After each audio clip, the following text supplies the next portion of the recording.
মুসলমান, বাপের নাম আব্দুল্লাহ, বাপের নাম আব্দুর রহমান, বাপের নাম মুহাম্মদ আহমেদ, বাপের নাম ইব্রাহিম, ইসমাইল, ইসহাক, ইয়াকুব।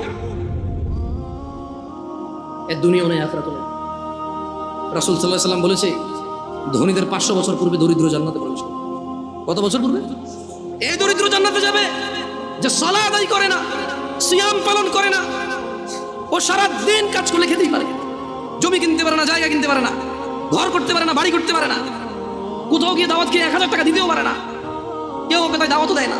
ও সারা দিন সিগারেট খায়, রোজা ভাঙে, হালকা কিছু সিগারেট, হালকা কটা ভাত খেয়ে বলে যে রিক্সা চালাই, বলে যে মাঠে কাজ করি। লা হাওলা ওয়ালা কুওয়াতা ইল্লা বিল্লাহ। ও তুমি মুসলমান শুনো, সিয়াম এটা ফরজ প্রত্যেক মুসলমান নারী এবং পুরুষের জন্য। মহিলারা তাদের বিশেষ কিছু কারণে তারা রোজা থাকবে না, পরে আবার কাজা করে নিতে হবে, এ পূরণ করে দিতে হবে। জেনে নাও বেতাকাবাসী, জেনে নাও আমার ভাইয়েরা, যেই রোজাকে তুমি ভাঙছো রমাদান মাসের, তুমি জেনে নাও এটা সাধারণ কিছু না।